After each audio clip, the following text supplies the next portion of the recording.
বাচ্চা জন্মাবার লগে লগে এগুলো কাপড় চোপড়ের চিন্তা করে, এগুলো সংবাদ পাঠানোর চিন্তা করে, লগে লগে ওগুলো ভিডিও করি আর ফটো বাড়ি আর হোয়াটসঅ্যাপ ফেসবুকের জরিয়তে মানুষের কাছে পৌঁছাই আর কিনা এখান চিন্তা করি না। মুসলমানের ঘরে থাকি এক মুসলমান সন্তান দুনিয়ার জমিনের বুকের উপরে আইছে। আখেরে জবানের নবীর উম্মত আমি গেলা সেওলা নবীর এই ব্যাপারে হুকুম আর আহকাম কিতাব 3 দিন 4 দিন 7 দিন হপ্তা দিন অতিবাহিত হয়ে যায় গিয়া বাচ্চা গুতার দুইও খাটার মাঝে আজান কামত হুনানি সম্ভব হয় না। বন্দায় হাজার হাজার টাকা খরচ করিলার বলে তার এক ছেলে সন্তান বা মেয়ে সন্তান হয়েছে করিয়া হাজার হাজার টাকা খরচ করিলার মানুষের মুখ মিঠা করতে করিয়া মিষ্টি বিতরণ করতে করতে এগুলো শুদ্ধ এক নাম নবীজি সাল্লাল্লাহু আলাইহি ওয়াসাল্লামের সুন্নত খিলা এটা সুন্নতে দি চিন্তাও করেন না। আর বাচ্চা যে এক মুসলমান এগুলো সুস্থ সবল এক মুসলমান বানাইতো করিয়া তাও চিন্তা করেন না। আগর যুগে তো বড় হলুতা জন্ম লইতা, এখন কয়েক বৎসর দেখিয়া হলুতা জন্ম হওয়ার জায়গা হয়ে থাকলো কি হসপিটাল গুলা। আর আজকে আবার 4-5 বৎসর দেখিয়া আরে এক মুসিবতে আমরা রে ঘেরাও করে লইছে। যদিও হসপিটাল জন্ম লইছে কারণ চিন্তা করে না বলে আজকে অত সময় হয়েছে অত দিন হয়েছে আমার নবীদের সুন্নত হইয়া থাকলো গিয়া এগুলো জন্মর পরে ডাইন খানো আজান আর বাউ খানো আকামত হুনাইতাম। আইসিত নিয়া তৈছি হয়তো আইসিত মরিও দিতে পারে নাইলে বাঁচিও দিতে পারে। জন্মের পরে আজান আর আকামত দেওয়া হয় যখন বন্দা মরে যাইব গিয়া মরার বাদে জনাজা শুধু পড়ানি হয়। এনো আজানের দরকার নাই আকামতের দরকার নাই। হে মুসলমান চিন্তা করা উচিত। 7 দিনের দিন বাচ্চার চুল খামাইতায় সুন্দর এখান নাম রাখতায় আকিকা করতায়। আমরা নাম রাখতে সময় ওলামায়ে কেরামকলের লগে যোগাযোগ না করিয়া স্কুলে যুগ নামের লিস্ট আছে যেমতে মোবাইল বার করলাম লিস্ট পড়া শুরু আর নাম এক সাইটে থেকে রাখা শুরু।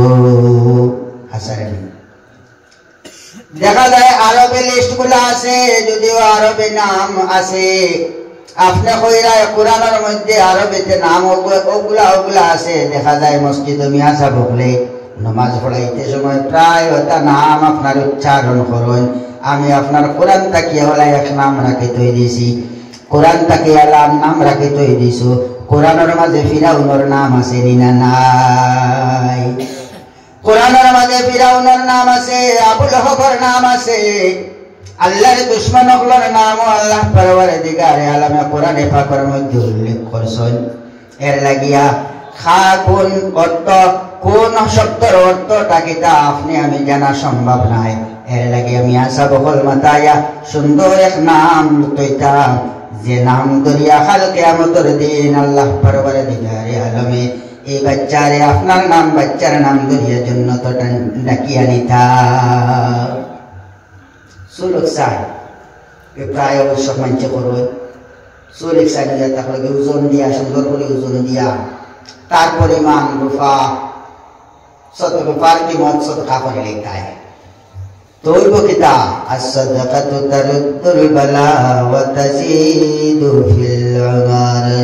সদকা করলে আল্লাহ পরওয়ারদিগারে আলমে বলা দূর করে দিবা আর বিপদ আপদ দূর করবা, ওমরের মাঝে তাকাজা করিয়া দিবা, বরকত দিয়া দিবা।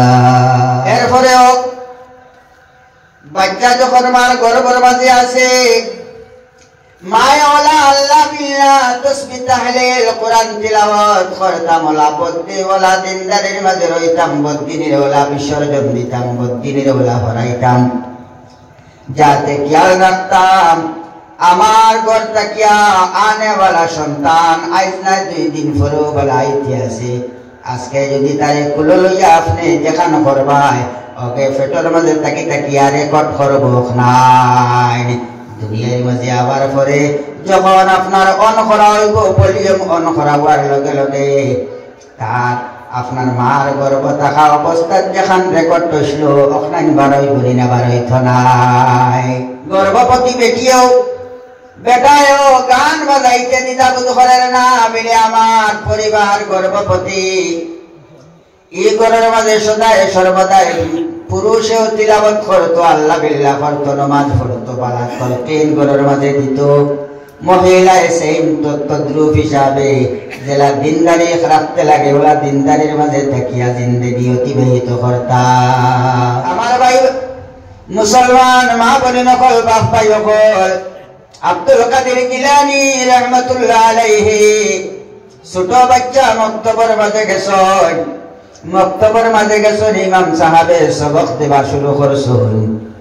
ইমাম সাহাবে কইরা বাচ্চা খৌসাইন আউযু বিল্লাহি মিনাশ শাইতানির রাজিম। বাচ্চা একেবারে সুন্দর করে কর আউযু বিল্লাহি মিনাশ শাইতানির রাজিম। বাচ্চা হো বিসমিল্লাহির রহমানির রহিম। বাচ্চা বিসমিল্লাহির রহমানির রহিম সহি শুদ্ধ করিয়া কইল না, কোনো ধরনের বেড়া লাগে না।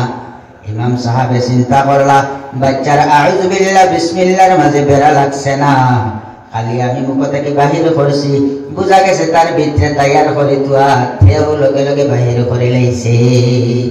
সূরা ফাতিহা শুরু করলাম না, দেখলাম সূরা ফাতিহাও তৈয়ার করে তুয়া। ইমাম সাহেবে কইরা বিল আলিফ লাম মিম শুরু করলাম। কি শুরু করলাম বুঝা গেছে, খালি শুধু আমি ভলিউম ডাউন করছি। আর বাচ্চা একাধারে পড়া শুরু, পড়তে পড়তে শুনতেও রইলাম আজিব ইয়ার বুনিয়ার আর চমৎকার ইয়ার ইহা তকে নি'মাল মাওলা ওয়া নি'মান নাসির পর্যন্ত গিয়া পৌঁছে গেছে। সুবহানাল্লাহ। বন্দা ইমাম সাহেবে খবর লইলা, খবর লওয়ার পরে আব্দুল কাদের জিলানীর বাপে কোন বিলে আফসোস, আমার পরিবারে ব্যস্ততার মাঝে পড়িয়া পারছুন না। এই বাচ্চারে কুলোর মাঝে লইয়া আমার পরিবারে, এই বাচ্চা গর্ভের মাঝে রাখি রাখিয়া আমার পরিবারে 17 পারা পর্যন্ত তিলাওয়াত করছলা, যার কারণে আমার বাচ্চা 17 পারা কোরআনের হাফেজ। সুবহানাল্লাহ।